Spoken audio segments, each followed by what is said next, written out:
안녕하십니까, 왕성한입니다. 산업화 시대에는 화석연료가 세계를 지배했었죠. 하지만 앞으로는 유전자 자원을 누가 얼마나 통제하느냐에 따라서 달라지는 그런 바이오테크 시대가 오고 있다고 합니다. 그렇다면 우리의 생명과학 기술은 과연 어디까지 와 있을까요? 오늘은 한국생명공학연구원의 박영호 원장을 모셨습니다. 안녕하십니까, 원장님? 안녕하세요.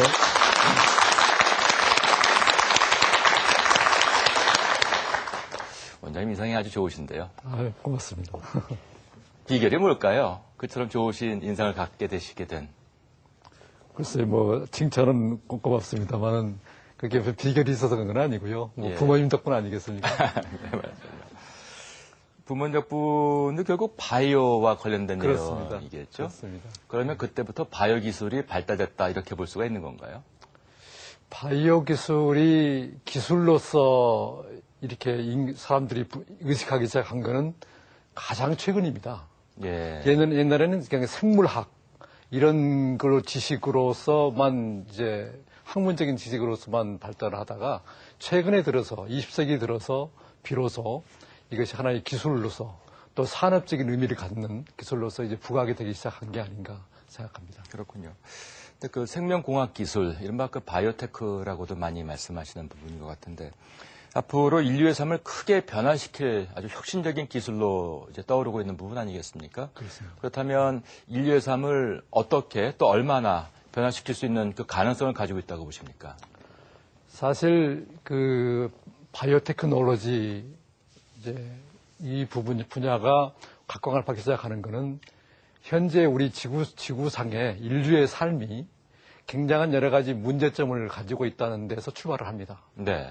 가장 가깝게는 환경 문제, 또 하나는 자원의 고갈 문제, 또는 우리가 너무나도 최근에 잘 압니다만은 기후 변화에 따라서 여러 가지 영향들을 우리 삶이 받고 있고, 또 그런가 하면은 우리 인류 생활이 점점 삶의 질을 아주 찾아가는 그런 경향으로 흐르고 있는데, 이에 대해서 생명공학 기술이 아마도 이러한 문제점들을 해결하고 보완하고 또 더 고양시킬 수 있는 그런 분야에 아주 딱 맞는 그런 기술로서 사람들이 인식하기 시작했기 때문에 이렇지 않은가 생각되고 있습니다. 네. 그렇다면 생명공학 기술의 그 범위는 어떻게 정의할 수 있겠습니까?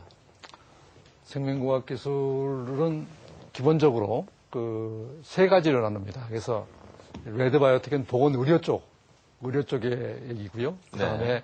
그린은 이제 농식품, 그리고 화이트바이오텍은 산업. 그러니까 농업을 제외한 다른 공업이라든가 이런 쪽에 이제 산업 쪽에 이런 거를 이제 화이트바이오텍이라고 얘기를 합니다. 네. 조금 그 예를 좀 설명을 해 주시겠습니까?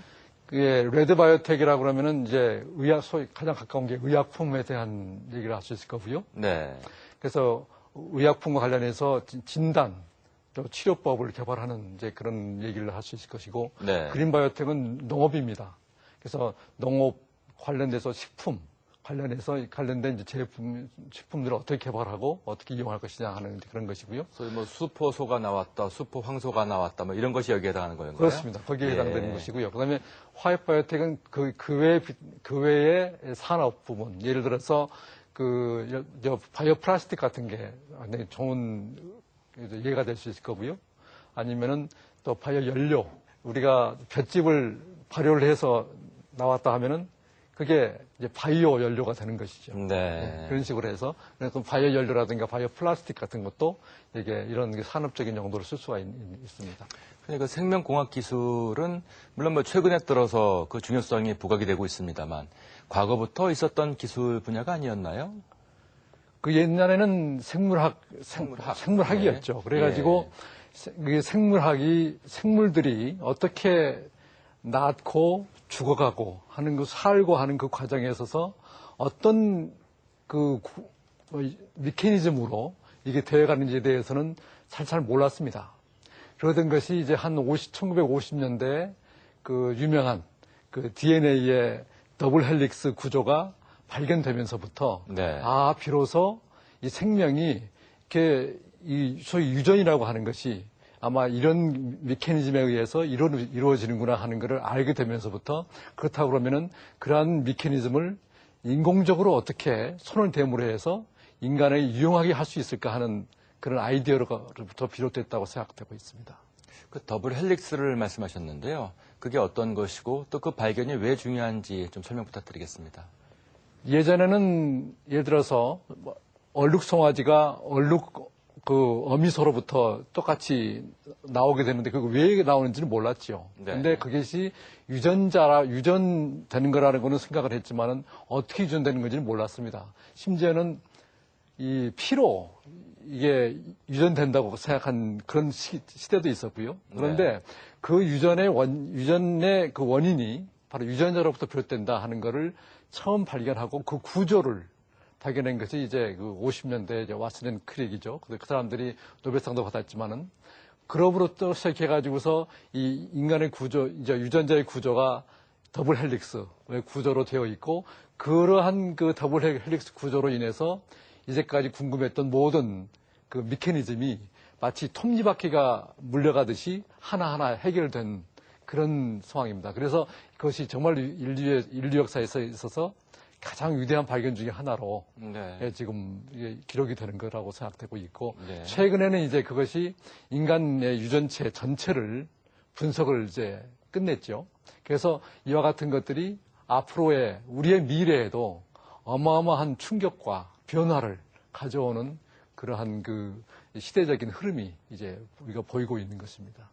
그러면 이제 이후에 좀 더 자세하게 여쭤보겠습니다만 지금 그 충격과 변화라는 말씀하셨으니까 어떤 충격과 어떤 변화가 지금 예상이 되고 있을까요? 간단하게만 말씀드려도 지금 누구나 사람들이 이제 나이 들고 가면서 아프게 되고 질병을 얻게 되고 현재 건강 상태 유지하고 싶어 하고 여러 가지가 있는데 그러한 것들이 매년 병원을 가야 되고 매년 약을 먹어야 되고 이러한 것들을 만약에 우리가 미리 알고 또 그 사람한테 맞는 특정한 방법으로만 그 사람만 고유하게 치료할 수 있다면은 이건 세상이 달라지는 거죠. 정말로. 그리고 또 물론 이제 사람